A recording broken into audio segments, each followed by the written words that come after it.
Kuidas lapsevanemana suunata oma last digitaalmaailmas turvaliselt käituma ning õpetada teda nii enda kui oma seadme eest hoolitsema? Esmalt mõtle vastavalt lapse ja pere vajadustest läbi, millist nutiseadet lapsele soetada. Kas ühenduse pidamiseks võiks kasutada nutikella või nutitelefoni? Arutage lapsega, kuidas nutiseadet turvaliselt hoida. Soovitatav on soetada seadmele ka turvaklaas ja turvaümbris. Mõistlik on seadistada rakendus, mis võimaldab kaotsi läinud telefoni üles leida või varguse korral sellest sisu kustutada. Nutiseadme andmisel leppige kohe kokku selle kasutamise reeglid. Nendest on täpsemalt juttu videos kokkulepped lapsega digiseadme ja interneti turvaliseks kasutamiseks. Selgita lapsele, et oluline on kaitsta seadmes olevaid isiklikke andmeid ja infot. Õpeta talle ekraaniluku seadmist ning tehke see protsess koos läbi.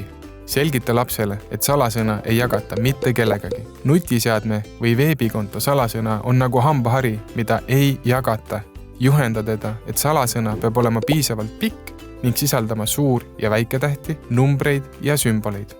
See peab olema teistele raskesti ära arvatav ja endale kergelt meelde jääb. Kui laps kardab, et tal läheb salasõna meelest ära, siis võib talle teha ettepaneku, et soovi korral võib ta seda sinuga jagada. Leppige kokku, et oma nutiseadet ei anta teistele kasutamiseks ning salasõna sisestatakse nii, et teised ei näe. Nutiseadmes saab kasutada ka mitmeid rakendusi, mis aitavad kaasa sinu lapse turvalisele interneti ja nutiseadme kasutamisele. Näiteks seadistada mõistlik päevane ekraani ajalimiit. Positsioneerimisrakendus võimaldab määrata lapse asukohta. Enne selle rakenduse seadistamist anna sellest lapsele teada ning selgita, milleks see vajalik on. Samuti saab lapsevanem seada, milliseid rakendusi laps kasutada saab ja millist sisu ta näeb.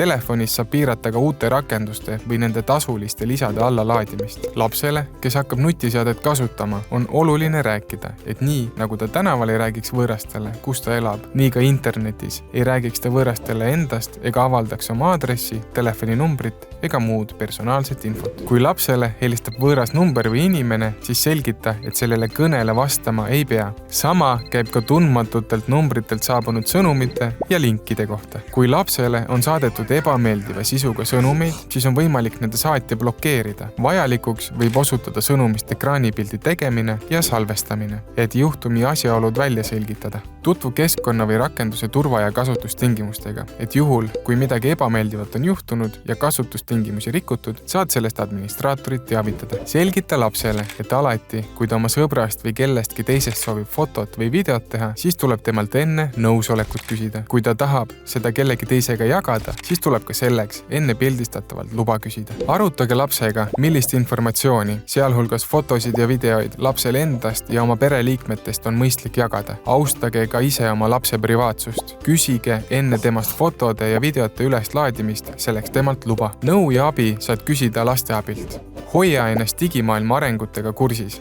Jälgi, millised võimalused ja riskid interneti ning nutiseadmete kasutamisega võivad kaasneda ja räägi neist oma lapsega. Rohkem infot leiad targalt internetis veebilehelt ning vaata ka videot. Kokkulepped lapsega digiseadme ja interneti turvaliseks kasutamiseks.